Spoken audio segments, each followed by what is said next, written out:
Have you ever walked into a room so full of color, of texture, art, and personality that it made you feel energized, comforted, and inspired all at once? Not overwhelmed, not stressed, but strangely at home. That's not accidental. There's a reason that maximalist spaces feel emotionally powerful, and it has nothing to do with clutter or chaos. It has everything to do with how our brains respond to beauty, storytelling, and sensory richness. Today, we're exploring why maximalism feels so good psychologically, and why so many people are turning toward bold, expressive homes after years of beige, gray, and safe design.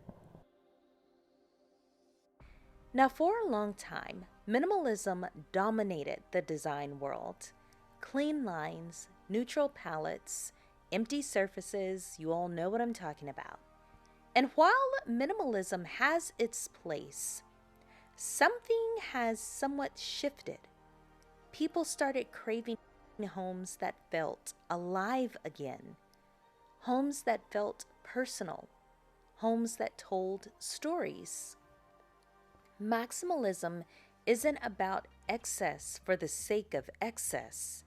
It's about intention, identity, and emotional resonance. Now let's break down why our minds are falling in love with bold homes.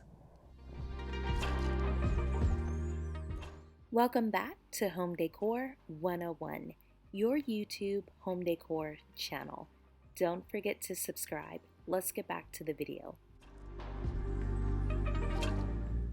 Number 1, maximalism feeds the brain's love of visual stimulation.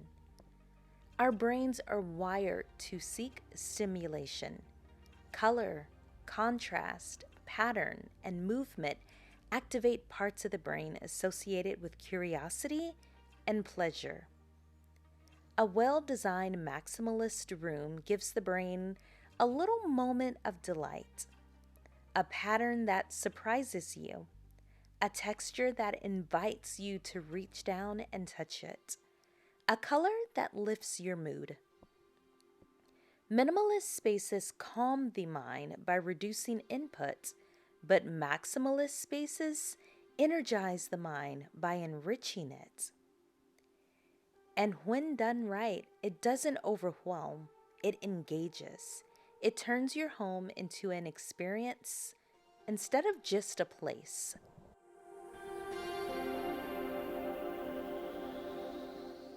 Number 2, maximalism creates emotional comfort through familiarity. Now here's something fascinating. We don't feel comforted by empty spaces. We feel comforted by meaningful spaces. Photos, books, art, travel souvenirs, family heirlooms. Maximalist homes surround us with visual reminder of who we are and where we've been. Psychologically, this builds a sense of safety and belonging. Your home becomes a reflection of your story instead of just a blank stage. And that sense of emotional grounding is incredibly soothing, even when the room is visually bold. Number 3, bold spaces trigger dopamine, not stress. A common myth is that colorful, layered spaces cause anxiety. But research actually suggests the opposite when design is intentional.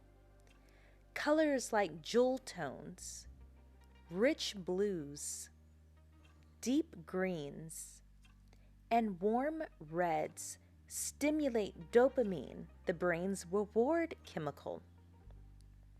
That's why walking into a beautifully layered room can feel uplifting instead of just overwhelming. The key difference is curation. A chaotic space feels stressful because nothing feels resolved or finished. But a maximalist space feels good because everything feels chosen. Your brain recognizes intention and it relaxes into it. Number 4, maximalism allows identity expression. Now, minimalism often asks us to erase individuality in favor of neutrality. Maximalism does the opposite. It invites your culture, your travels, your taste, your memories, and your creativity. And psychologically, self-expression is deeply tied to happiness. When your environment reflects your identity, you feel more at ease within it. You're not trying to live in a catalog or on a Pinterest page. You're living inside your own narrative. That alignment between environment and identity is super powerful. Number 5, the rebellion against perfect homes. Now, there's also a cultural shift happening. People are tired of the perfect beige room. People are tired of identical influencer interiors. People are tired of homes that look good online but feel empty and fall flat in real life. But maximalism pushes back against that. It celebrates imperfection, personality, and a real life lived in beauty of a house. That permission to be imperfect is so incredibly freeing. Your home doesn't have to perform, it just gets to exist. And now, number 6, why does maximalism feel especially good right now? Honestly, in some of these uncertain times, people are craving control, comfort, creativity, and honestly, a little bit of joy. Maximalism gives you all 4. It allows you to build joy visually, to control our environment when we can't control the world that we're in, and to surround ourselves with beauty that feels chosen and personal. It's not just a design trend, it's emotional self-care through space at the highest level. So listen, I'll be honest with you. At its core, maximalism isn't about having more. It's about feeling more, more connected, more inspired, more at home. Whether your version of maximalism is bold color, layered patterns, or curated collections, the psychology behind it is the same. Your space should energize you. It should comfort you and tell your personal, unique, but amazing story. And that is the most beautiful design principle of all.